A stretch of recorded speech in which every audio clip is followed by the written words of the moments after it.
혹시 우리 삶에서 가장 중요한 의식 중 하나인 장례식에 대해 과연 이게 최선일까? 하고 다시 생각해 보신 적 있으세요?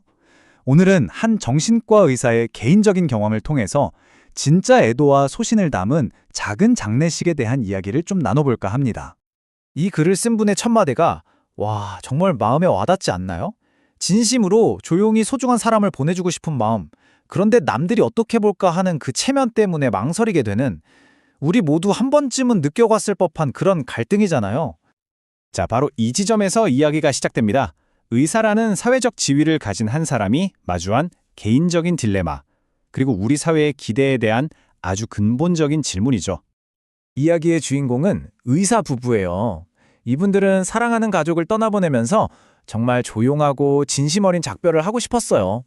그런데 주변에서 수군거리는 소리가 들려오는 거죠. 아니, 그래도 의사인데 장례식을 너무 작게 하는 거 아니야?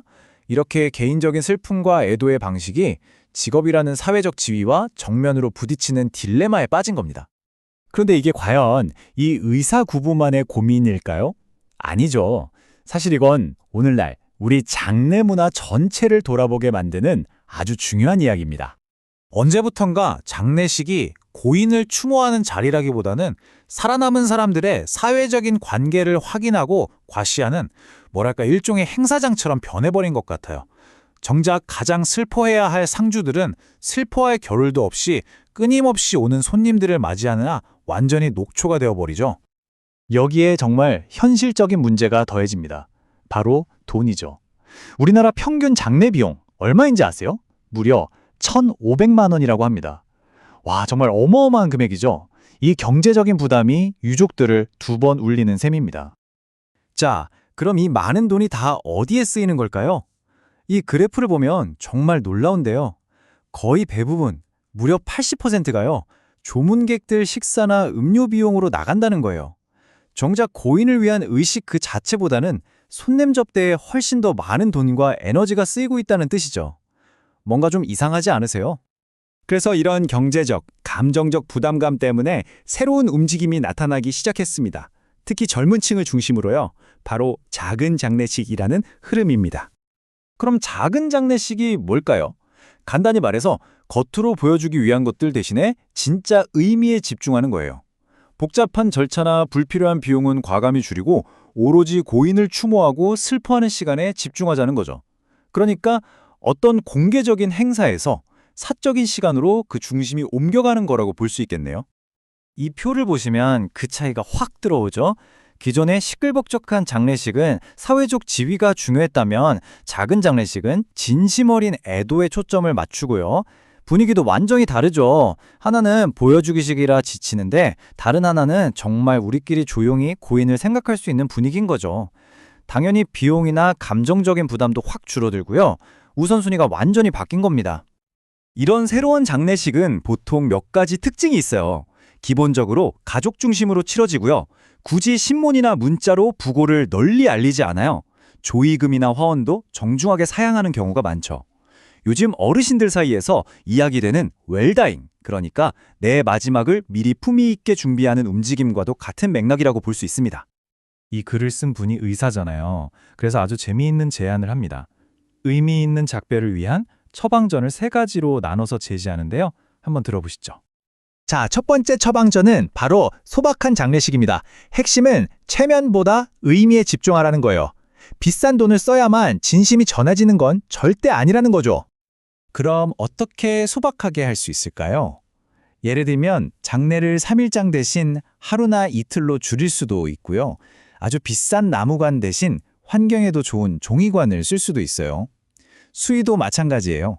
비싼 삼매옷 대신 고인이 평소에 가장 좋아했던 옷을 입혀드리는 거죠.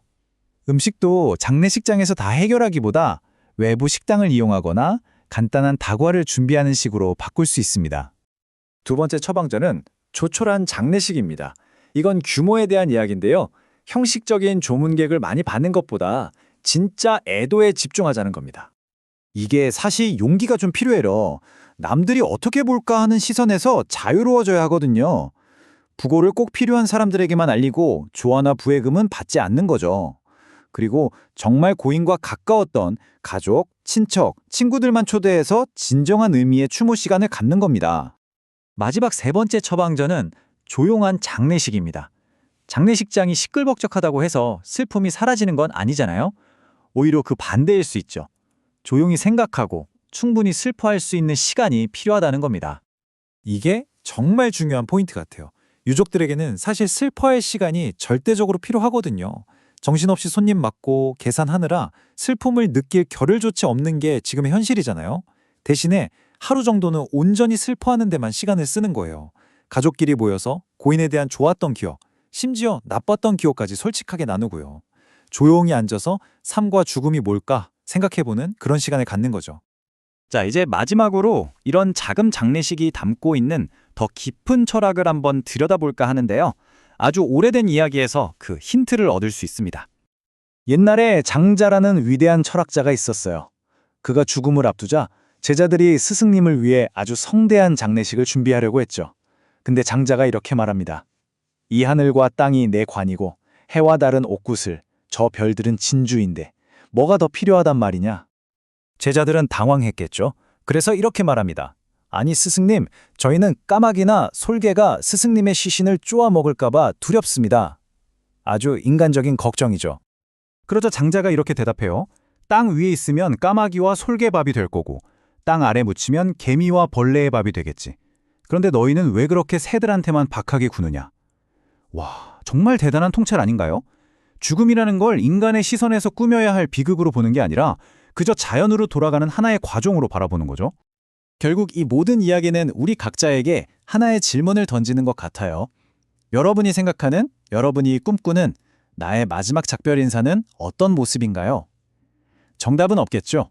하지만 오늘 이야기를 계기로 한 번쯤 진지하게 생각해보는 시간을 가지셨으면 좋겠습니다.